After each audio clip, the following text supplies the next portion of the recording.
Intestino, porque ele é a causa de muitos problemas e também solução de outros problemas de saúde. É sobre isso que vamos falar nesse vídeo de hoje. Para você que ainda não me conhece, eu sou o Dr. Rodrigo Almeida, sou médico. Aproveita, já se inscreve aí no meu canal, já deixe seu like também, deixe seu joinha, ative as notificações para que o YouTube possa te avisar aí do próximo vídeo. O que acontece com o intestino? Ele é a porta de entrada para o nosso corpo. Muitos pensam que é a boca. Não.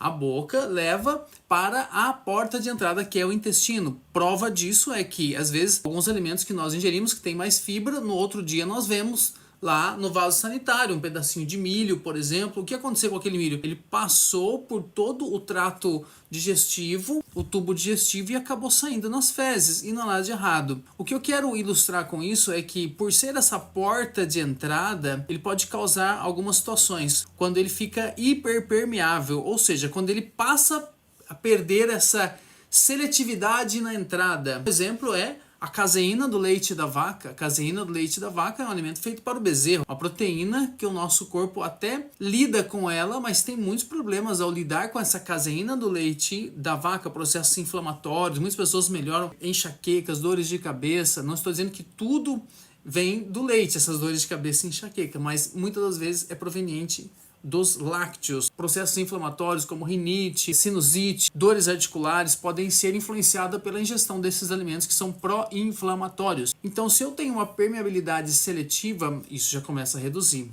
Se eu diminuo esses alimentos que não me fazem bem, igual eu, por exemplo, já há vários anos que não faço uso de trigo e nem de lácteo, nenhum derivado do leite. Me sinto muito bem e melhorei a minha saúde. Tinha crises de rinite, hoje raramente eu tenho uma crise de rinite. É muito raro eu ter uma crise de rinite. Antes era com muita frequência. Uma outra questão é que nós temos que entender que o volume do abdômen é dado também pelo intestino. Muitas pessoas têm um excesso de gordura corporal, mas também têm o intestino inflamado. Então eu costumo falar para as pessoas: você quer perder barriga? Desinflame o seu intestino, trate bem o seu intestino, cuide do seu intestino e muitas situações vão melhorar. Outra questão relacionada ao glúten. O glúten é uma proteína que está no trigo. E o problema é que esse glúten, ele causa essa hiperpermeabilidade. Ele é um dos que causa essa não seletividade na hora de entrar esse nutriente, ou seja, na hora da absorção ele fica, tá tudo certo, pode entrar, pode entrar. É como se eu fizesse uma festa e qualquer pessoa que quisesse ir, poderia ir, inclusive sem ser convidada. Isso é o que acontece com o nosso corpo. O glúten faz com que essa entrada para a nossa festa não fica seletiva. Todo mundo entra. E nesse caso estamos falando aí de substâncias que estão nos alimentos, muitas das vezes antinutricionais, como por exemplo o glutamato monossódico, que é aqueles temperinhos artificiais, uma série de fatores que estão nos alimentos e acabam tendo então mais facilidade para entrar dentro da corrente sanguínea e participar ali de processos inflamatórios que ocorrem no nosso corpo. Eu tenho vários casos de pacientes que melhoraram muito depois de retirar o glúten e o lácteo. Eu sou uma delas. As crises de rinite, sinusite, que era no meu caso, diminuiu bastante, mas eu tenho uma pessoa que ela usava até uma bengala por uma questão relacionada a questões do quadril, artrose. Então, o que aconteceu? Quando ela melhorou, tirou o trigo, acabou a artrose. Aí você fala: doutor Rodrigo, mas como assim? E não foi remediada. E isso é uma questão também, porque os remédios é uma das situações que estragam o intestino. E muitas pessoas estão nesse ciclo de doença, doença, doença, doença, remédio, doença, remédio, doença, remédio, doença. A ideia é nós quebrarmos esse ciclo. Então nós temos que começar melhorando o quê? A entrada dos nutrientes. Até porque, por exemplo, você pode fazer uma ótima alimentação.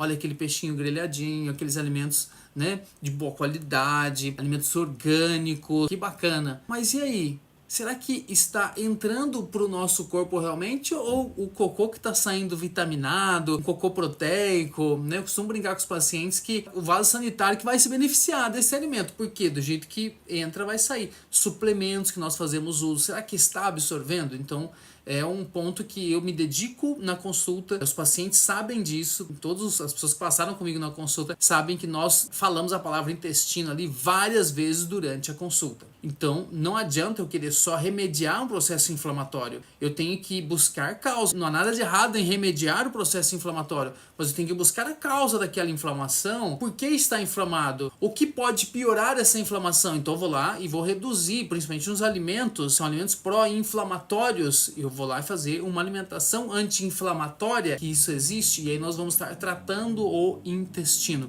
Cuidado com o uso de refrigerante, que pode maltratar muito o intestino. O álcool nem se fala então, né? O nosso intestino se prejudica muito com a ingestão do álcool. Cuidado com o líquido durante as refeições também. Faz com que os alimentos cheguem no intestino com uma parcela ali não feita do seu processo ali de digestão. E acaba sobrando para o intestino, às vezes não dá tempo, e aquele alimento ele acaba saindo sem ter tido uma boa absorção. Bom, esse foi o vídeo de hoje. Tem muito mais para falar de intestino. Poderia ficar uma hora falando aqui sobre intestino. Compartilhe esse vídeo aí no grupo da família, no grupo lá da empresa. As pessoas precisam saber que o intestino é o nosso aliado. Nós temos que trazer ele para perto de nós, ou seja, temos que tratar bem o nosso intestino.